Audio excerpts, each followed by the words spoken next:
ዋለና መጣችሁ እንዴና እንደምትመጡ ማለት ተስፋ አልነበረኝም፣ ግን እንኳን ደህና መጣችሁ። የመጣሁት ያለኝን እቃ ለመውሰድ ነው። እቃዬ ላይ ማንም ሰው መጥቶ እንደፈለገ ሲሆን ማየትም መስማትም አልፈልግም። ገባህ? እኔ ባሟላሁት ቤት እንደፈለክ ልትሆን እንደፈለክ ቢያንስ እስክንፋታ መጠበቅ እኮ ይቻላል አይደል እንዴ? ምንም ይሄን አልመቸኩላችሁ ነገር የለም እንጂ 10 ቤቴ ውስጥ እሺ፣ ገብተን ቁጭ ብላችሁ ታወራላችሁ። ምንም እንቀመጠው ነገር የለም። ጫሞች እየመጡ ነው። በቃ ይወጣል እኮ መጀመሪያ ቁጭ ብለን እናውራ። ምንም ማውራው ነገር የለም። ቁጭ ብለን እናውራ አይሻልም? ምንም ማውራው ነገር የለም። ገባህ? ምን ነው ዛሬም በመሳሪያ ልትወስጂ ነው? የምንም መሳሪያ የለም። በስነ ስርዓት ትሰጠኛለህ። ታውቃለህ አይደል እንዴ? ምን ልስጥሽ? የማውቃ እንደሆነ ታውቃለህ። ጠንቅቀህ እስቲ መጀመሪያ እንዴት ሆኜ እንደገዛው ስነ ስርዓት ይኖር። እኔ ካንተ ጋር ምንም ሰላምታ የለኝም። ቀልድ አቁሚ እማ። የምንም ቀልድ አይደለም። በቃ እቃ ሊወስድ የመጣሁት ምንም ለወራ አይደለም። እቃ ይስጠኝ። ቤት ተከራይቻለሁ። የህግ አካል ነካለ። የህግ አካል ሲባል ስማ መሰለኝ። ለምሳሌ የህግ አካል የሆነ ሰው የነሱ ፍቻቸውን ሳይፈጽሙ ዝም ብሎ እቃ ተጎትቶ የሚወጣበት ቤት ነው እንዴ? አንቺ 10 ሴት እየጎተትሽ እያመጣሽ ቤቴ ላይ እንደፈለግሽ እኔ ገዛሁት እቃ ላይ እንደፈለግሽ እሱ መብቴ ነው። እቃ መውሰድ ግን መብት የለሽም። በቃ እኔ ምክንያቱም በህግ መጠያየቅ ትችላላችሁ። አረባክሽ ሰው ነው እቃ ነው የሚቆም። ማንም ሰው የሚያውቀው ነገር ነው።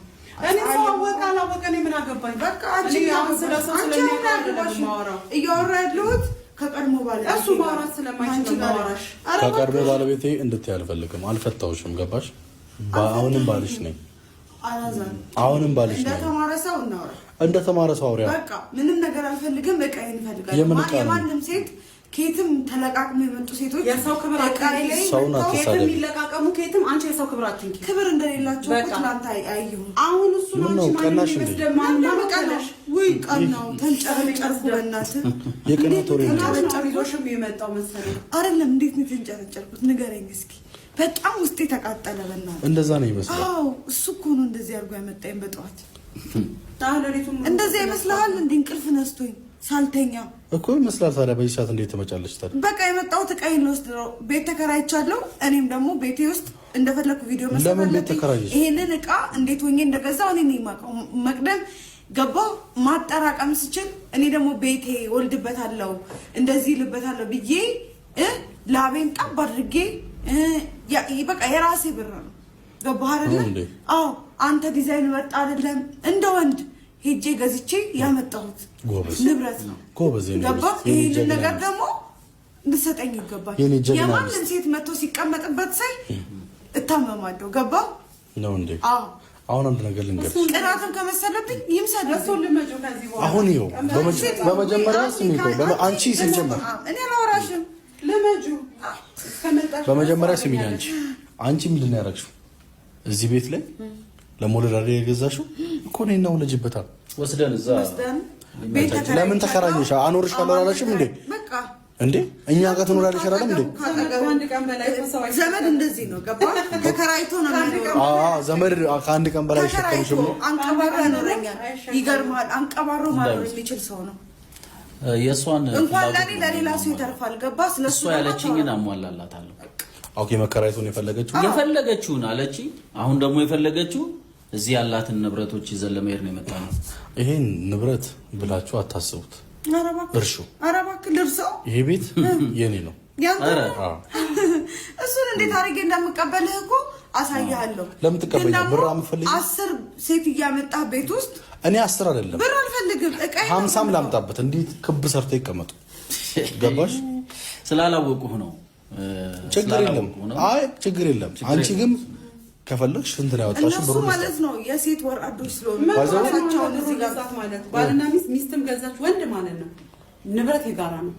ስለዚህ አንተ ዝም ብለህ ተጃጅለህ ገንዘብ ልስጥ ምናምን አትበል። በቃ ህግ ያዘው። ከፈለገ ጉዳዩን ህግ ጋር ስትደርሱ ህግ የሚወስነውን ትሰማለህ። እስቲ የእሷ ገንዘብ ነው የወጣበት ብሎ ሲሰጣት እንዴ ህግ እንደዛ ካደረገ እናያለን። እሺ ህጋዋታ እሺ እና ደግሞ ፍጫሽን ይዤ እንደምቀበል እሱ ምን ያለን በቃ አልኩሽ እና ያለ አሁን ስሚኝ አንቺ ይመስለኛል እሷ ሴቶቹን ይዛ ስለመጣች ትንሽ ቅር ብሎሻል ወይም አናዶሻል። እኔ በገዛው ዕቃ መተው ሲነፋደዱ ሳይ እንደዛ ነው የሚመስለው።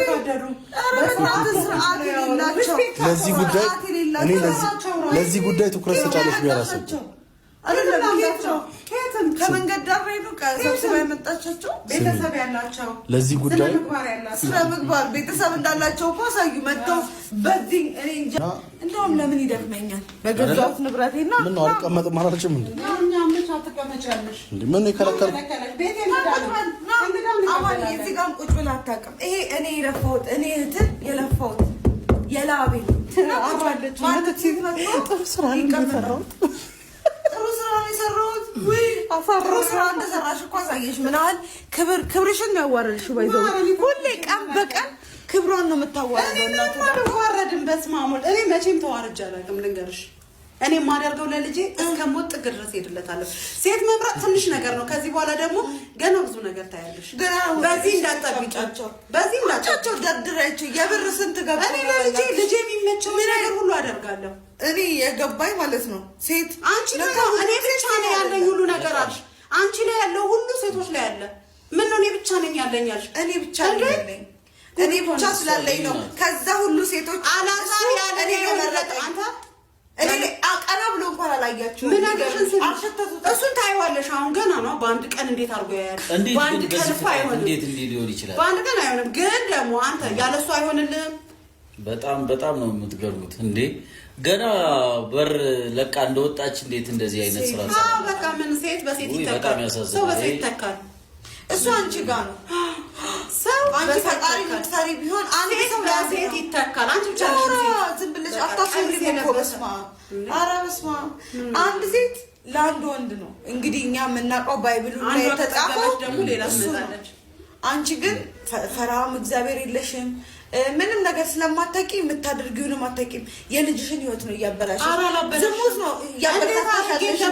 አንቺ ለህብረተሰቡም ለምኑ የምታስተምሪው ዝሙት ነው።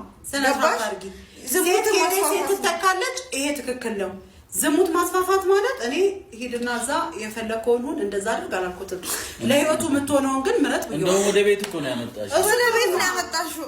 ነገ ደግሞ አልጋ ላይ አስታስተኛለሽ። እኔ አሁን ምንም ከሆነች አንተ ለመረጥካት ሴት አልጋ አይደለም ምንም ነገር ላድርግላት።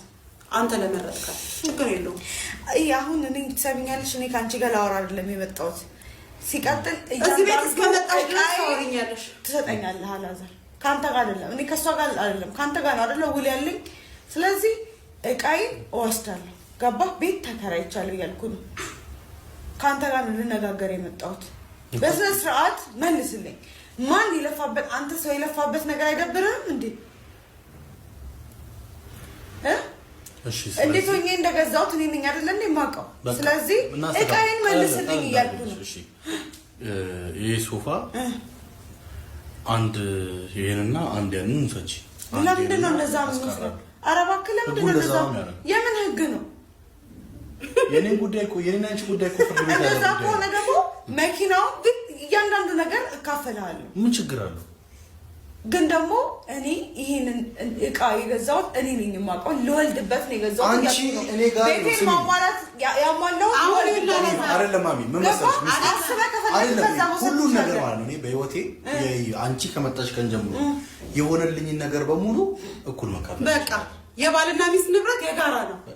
ያንተም የሷ ይሄ ቤት እኔ ነኝ የለፋሁበት።